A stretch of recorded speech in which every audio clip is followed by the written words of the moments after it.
Hey folks, welcome back. So today we're solving a huge myth. More megapixels equals better camera? No, the secret sauce is your lens. Let me prove it. Now let's look at our screen. Can you spot the differences? Actually, both are 4 megapixels cameras and they have the same hardware.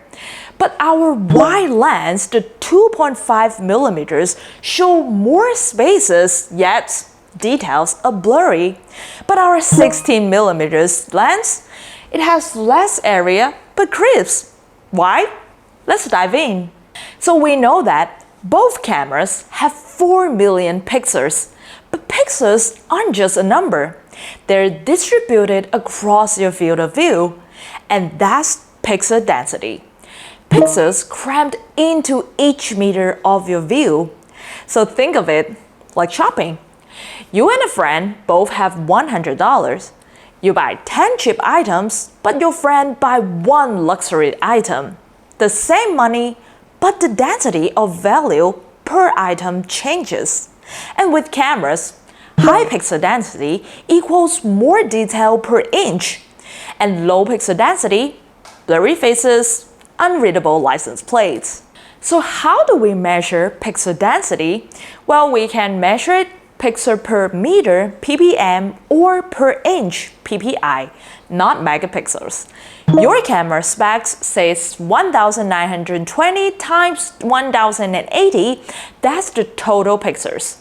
But to get the density, you have to divide horizontal pixels, the 1920, by your lens horizontal field of view, that's the width of camera.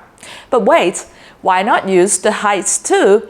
Well, great questions. Including heights gives the same result. So we use horizontal because it's simpler. Math shortcuts. So to make it easy to understand, let's imagine flood control. More sandbags per meter equals stronger dam, and higher ppm equals stronger detail. Simple, right? But how much ppm do you need? Let's shout out to John Johnson at the US Army Night Vision Lab because his research sets the gold standard. So at 65 ppm is detection. You know whether is it a human. And at 130 ppm, it's classification, man or woman. And 196 ppm is recognition, you know who is it. And at 260 to 330 ppm is the forensic level, you can have the facial ID. So a wide 120 degrees lens might give 80 ppm, you'll see a blob. But a narrow lens, 250 ppm, and you ID a face.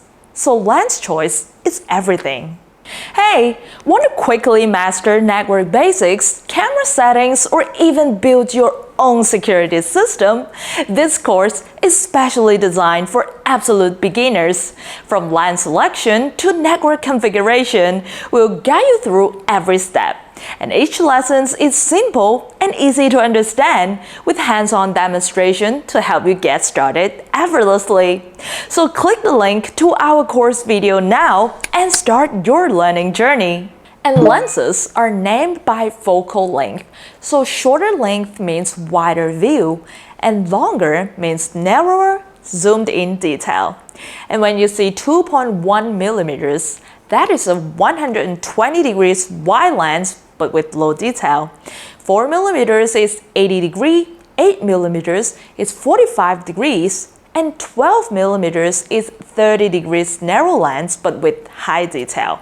And remember, this one right here is the 16 millimeters lens and this wide angle is 2.5 millimeters.